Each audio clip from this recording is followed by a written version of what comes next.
అండి, welcome back to our channel. నేను మీ కృష్ణ. ఈరోజు మన రెసిపీ వచ్చేసి ఫ్లేవర్ రైస్ చేసి చూపిస్తున్నానండి. రైస్ రెసిపీ ఇలా 2 ఉల్లిపాయలు, 1 కప్పు బాస్మతి రైస్తో కుక్కర్లో పెట్టుకొని 10 నిమిషాలు చేసేయండి. చాలా టేస్టీగా ఉంటుందండి. కాంబినేషన్గా మీరు చికెన్ ఫ్రై అన్నా లేదు ఎలాంటి ఫ్రై రెసిపీస్ అయినా చాలా బాగుంటాయండి. ఇంకా సింపుల్గా తీసుకోవాలంటే రైతాతో కాంబినేషన్గా తీసుకోవచ్చు. ఈ రైస్ రెసిపీ ఎలా చేయాలో ఒకసారి చూద్దాం రండి. ముందుగానే రైస్ ఒక 5 నిమిషాల పాటు నానపెట్టుకోవాలండి. ఇలాంటి ఒక బౌల్ తీసుకొని 1 గ్లాస్ వరకు బాస్మతి రైస్ వేసుకోవాలి. మీరు కావాలనుకుంటే ఇంట్లో వాడుకున్న బియ్యంతో కూడా చేసుకోవచ్చు.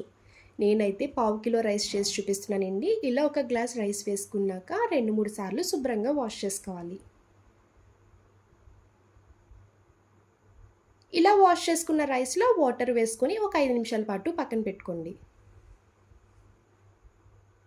ఇప్పుడు స్టవ్ ఆన్ చేసి ఇలాంటి ఒక ప్రెషర్ కుక్కర్ పెట్టుకొని 1 స్పూన్ వరకు ఆయిల్ వేసుకోవాలి. రైస్ రెసిపీ కదండి, ఎక్కువ ఆయిల్ వేసుకునే అవసరం లేదు. 1 టీ స్పూన్ ఆయిల్ అయితే సరిపోద్ది. మీరు కావాలనుకుంటే 1/2 టీ స్పూన్ వరకు కూడా నెయ్యి వేసుకోవచ్చండి. నా దగ్గర అయితే అయిపోయిందని ఇంక వేయట్లేదు. మీరు కావాలనుకుంటే 1 teaspoon oil, 1/2 teaspoon వరకు నెయ్యి వేసుకోండి. ఆయిల్ హీట్ అయ్యాక 1/2 టీ స్పూన్ జీలకర్ర, బిర్యానీ ఆకు, చెక్క, బిర్యానీ పువ్వు, యాలక్కాయ, లవంగాలు ఇలా అన్నీ 2 చొప్పున వేసుకొని దోరగా ఫ్రై చేసుకోవాలి. బిర్యానీ స్పైసెస్ ఇలా లైట్గా ఫ్రై చేసుకున్నాక ఇప్పుడు 2 ఉల్లిపాయలు, 1 పచ్చిమిర్చి ఇలా పొడవుగా కట్ చేసుకొని వేసుకోవాలి. ఉల్లిపాయ పచ్చిమిర్చి వేసుకున్నాక ఒక 50% వరకు ఫ్రై చేసుకోండి. ఇలా ఈ విధంగా ఉల్లిపాయ ముక్కలు ఫ్రై చేసుకున్నాక ఇప్పుడు టమాటా వేసుకోవాలి. 2 ఉల్లిపాయలకి లెక్కగా 1 టమాటా వేసుకోండి. మరి ఎక్కువగా వేసుకున్న పులుపు వచ్చి టమాటా రైస్ ఫ్లేవర్లా వస్తుందండి. 1 టమాటా అయితే సరిపోద్ది. టమాటా వేసుకున్నప్పుడు ఈ విధంగా పొడవుగా కట్ చేసుకొని వేసుకోండి. టమాటా ముక్కలు వేసుకున్నాక ఒక 1 మినిట్ వరకు ఫ్రై చేసుకొని అప్పుడు అల్లం వెల్లుల్లి పేస్ట్ వేసుకోవాలి. 1/2 టీ స్పూన్ వరకు అల్లం వెల్లుల్లి పేస్ట్ వేసుకోండి.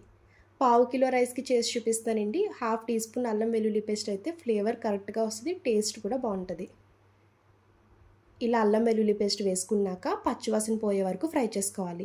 అలానే టమాటా కూడా కంప్లీట్గా సాఫ్ట్ అయ్యే వరకు కుక్ చేసుకోండి. ఇలా ఉల్లిపాయ టమాటా ఫ్రై చేస్తున్నప్పుడే 1/2 టీ స్పూన్ పసుపు వేసుకోండి.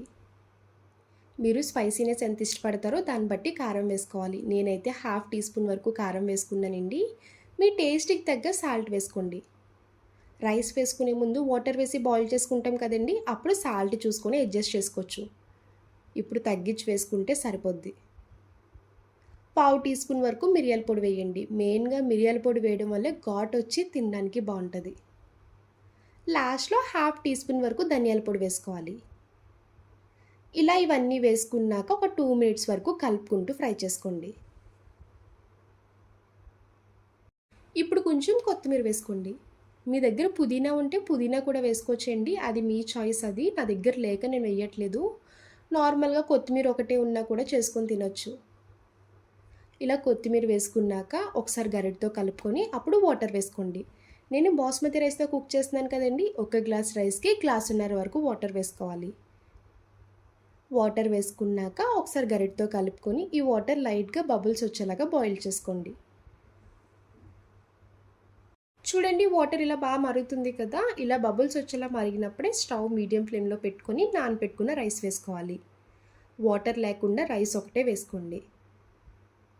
మీరు కావాలనుకుంటే ఇదే టైంలో సాల్ట్ చూసుకొని వేసుకోవచ్చు. నాకైతే కరెక్ట్గానే సరిపోయిందండి.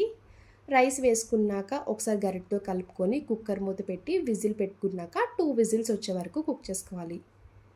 బాస్మతి రైస్ అయితే 2 విజిల్స్ సరిపోతాయండి. అదే నార్మల్ రైస్ అయితే 3 విజిల్స్ వచ్చే వరకు కుక్ చేసుకోవాలి.